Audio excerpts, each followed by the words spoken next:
저는 첫 다자애교 이 네. 정상회담이 좀 군사 동맹과 관련된 회담이라는 게 좀 유감스럽긴 합니다. 그러니까 우리나라 같은 경우는 지정학적 이치나 외교 문제에서 굉장히 민감한 나라 아닙니까? 벌써 중국이 어쨌든 이거에 대해서 좀 반발하는 부분이 있고요. 그래서 조금 지금 이 경제 위기 상황에서 첫 애교는 경제와 관련된 애교에 좀 집중했으면 좋았겠다 이런 좀 아쉬움은 드는데 일단은 가셨으니까 잘 하시기를 바랍니다. 그런데 네. 벌써부터 사실 걱정이 됩니다. 왜요?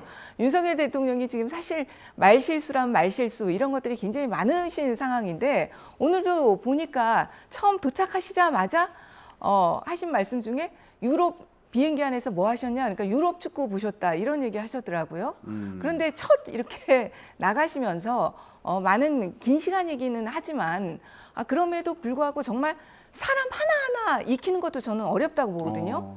지금 저희도 애교로 나가다 보면은 누구를 만날지 그러면 그 사람에 대한 인적 사항과 또 무슨 얘기를 나눌지 이런 거 준비하기에도 벅찬 시간입니다. 그런데 벌써 유럽 축구 보셨다 그러니까 걱정스럽습니다. 네. 근데 15시간이에요, 비행 시간이. 예. 그래서 거기 인터뷰하는 거 보면 자료 보느라고 쉬지를 못했다.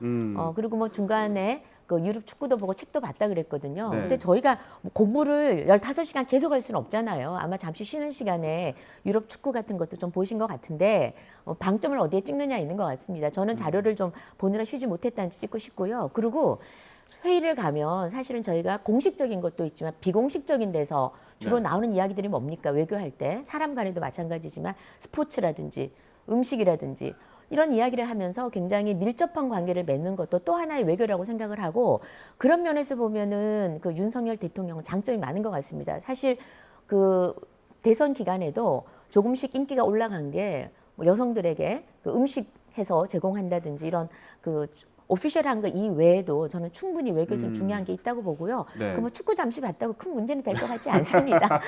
좀 혹시 너그럽게 이제, 봐주시죠. 예. 네.